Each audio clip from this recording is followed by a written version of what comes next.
What is up, guys? Team Fields here with another deck profile, and today we're going to be going over my updated competitive Dinosaur deck profile.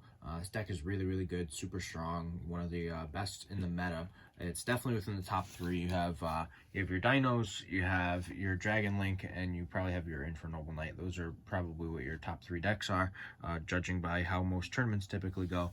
And then those are followed by kind of a fourth and fifth place tie between Eldritch and kind of like your Dogmatica invoked type variants, or just Dogmatica variants in general. They all kind of fall under the same category, to be honest. But this deck is phenomenal. I really love playing this deck. Everyone who says that they need to ban Miscellaneousaurus should probably think about banning other cards in the meta first. As much as I think that Miscellaneousaurus deserves a hit, banning it I don't think is the proper way of going about it. I think it should have stayed at 1. So don't ban Miscellaneousaurus, because then every other deck just becomes way too strong. You need to hit your Dragon Link and your Infernoble first before you destroy Dinos, because Dinos is, honestly, even though it's great, it does have its bricky hands, whereas your Dragon Link and your Infernoble really doesn't. Dinos, it will have bricky hands, but it's still a really good deck regardless. However, with all that being said, we're going to go ahead and hop into the Dino deck profile so I can show you guys what I'm playing. So, for some of the level 4 dinos, we have 3 Oviraptor and 3 Miscellaneousaurus, as well as, of course, the 1 Giant Rex. This is fairly standard for a lineup. I don't think you have to change anything here. This is all just how you should be playing your level 4s. Then we have, of course, the 2 Archosaur, our 2 Baby, and the 1 Petite. I thought about playing a third baby. I don't think it's necessary, to be honest. You'd rather search into it than draw into it, but it's definitely okay to just play 2. Then I have 2 Conductor and 1 Pankratops. I think that this is the proper ratio. There's no need to play 3 Conductor. There's literally no reason to do that. So playing 2 is perfectly fine, and the Pankratops definitely comes up almost every single game, which is pretty cool. Then some hand traps. We have the triple Nibiru, the triple Ash, and then I opted to go with 3 Impermanents. Didn't want to play the Gamma package. Thought about playing Valor, but I said, you know what, Imperm is a little bit better. Can't be hit by the one of Called By that everyone seems to draw, and it does not make your opponent able to go with their triple Tactics talent, which is even better. So 9 hand traps. I think that's perfectly fine in this deck. Moving on to the spell cards, though, we have 3 Lost World and 1 Terraforming. This is just really strong. I side deck the mines. I don't main deck them. I think there are other ways to play around it. Then we have 3 of our Fossil Dig and 2 double Evolution Pill. This is a pretty good ratio. I don't think that has to like shift or anything. It's perfectly fine to play it like that. I don't think playing 1 pill is enough. I think you definitely need to play 2. 3 Extrav, because your extra deck is not that important in this deck. You can get away with just playing Extravagance and then playing some multiples in your extra, because your extra doesn't come up excessively, which is good. Then I have 3 Dark Ruler, because if we do go second, even though going first is pretty solid, if we go second, we have an out to the boards that are going to give us the most trouble. So playing the Dark Ruler is pretty nice.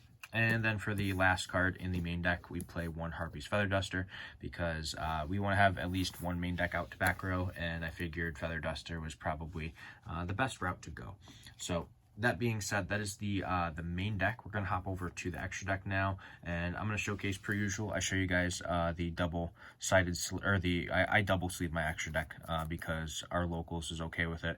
Actual, like, Konami regionals and YCSs, you can't double sleeve or anything, but we are ever so graciously allowed to double sleeve our extra deck. So I have the character guards, which I always mention because people always ask, and then these are more of the Charmer attribute sleeves. This is the Earth one. I just like the Earth ones for dinos. I think it looks pretty cool. It's not my favorite sleeve of all of them, but it's definitely pretty nice. But the extra deck, I will go ahead and show this off. We have 2 Link Karibo and 2 Secure Gardna. This is pretty basic. This is like being able to do your Link Karibo with your Archosaur and link the Link Karibo for the Gardna, and then being able to double Evolution Pill the Link Karibo is pretty good. Then I play a Hida and a Phoenix. I thought about playing a second Hida, but I felt that Phoenix was nice because it gives you access to not only back row removal, but you don't have to have a fire monster. So you don't have to have a Miscellaneousaurus to make it, which is also pretty important. Then I play 2 Nightmare Unicorn. I just felt that playing 2 is pretty good, seeing you're playing the Extravagance. Seeing it's a link 3 helps you in going into your access code talkers, which we play 2 of. Card is just ridiculous, so I wanted to maximize the ability to go and shuffle a card and then pop some cards. Really good in the Eldritch matchup. You shuffle their Golden Lord and then you pop their back row, which is really nice. If you can get it to go off. Typically you can, but it's pretty nice. XYZ monsters, though. We play 2 Dolka and 1 Logia. I don't think that you need to play 3 Dolka. 2 is perfectly fine. As long as you can summon one of these guys, you're good. That's really all that matters. Then I play the Dugaris. This is also really good for the Hida because this is a fire. So if you don't have the fire, you can do that. And then just kind of go through your plays and hopefully get into an access code talker. And then the last card, the spicy tech that I love playing in this deck, which is 1 Exciton Knight. Being able to just blow up your opponent's field is pretty cool. You bait their negations, and then if you can get 2 level 4s out, you make the Exciton, you blow up the board. And then you just watch your opponent kind of squirm a little bit, which is pretty funny, not gonna lie.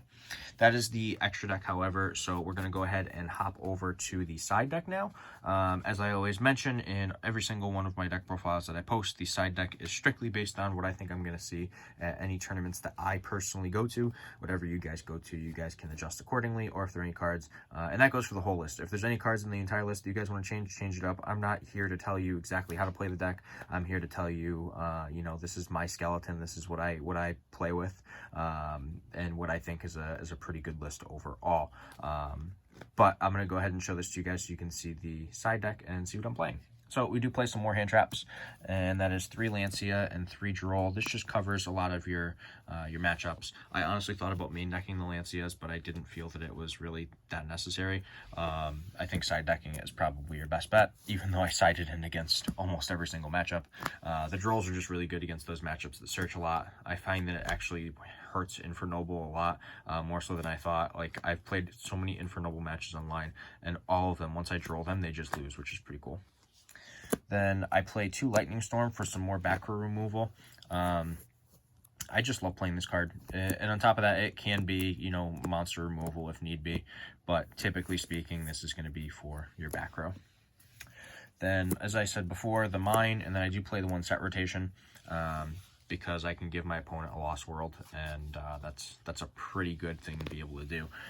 But the Mine is just really good overall, being able to side it in if you know you're going second. And then for some traps here, we do have more back row removal, and that is triple evenly and 1 reboot.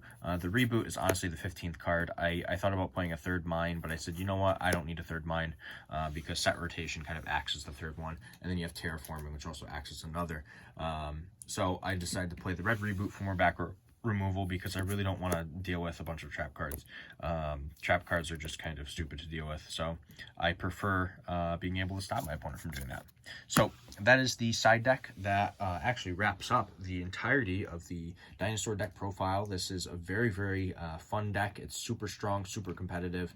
You're seeing it top a lot of tournaments, which is fantastic. As I said, I don't think that Miscellaneousaurus getting banned will do anything other than cause more problems for the meta, because then every single other deck that's out there is going to be running rampant, and that's the last thing that we want, honestly. I think today alone I've played against 4 or 5 Eldritch matchups on Dueling Book, and I literally want to scratch my eyes out. It's so boring to play against the deck, so I think that we have to keep cards around that help us play against decks like that, and other decks that basically are going to try and affect our dinosaur monsters on the field. That being said, though, I'm not going to go ahead and give you guys the rant on that. That's for a completely different video where I discuss ban list predictions and things like that, and I try not to do those anyways because a lot of people get angry at any Yugi tuber who does. But hope you guys enjoyed the video. If you did, give it a thumbs up. Don't forget to let me know what you think in the comment section down below. And for right now, this is Team Yugi signing out.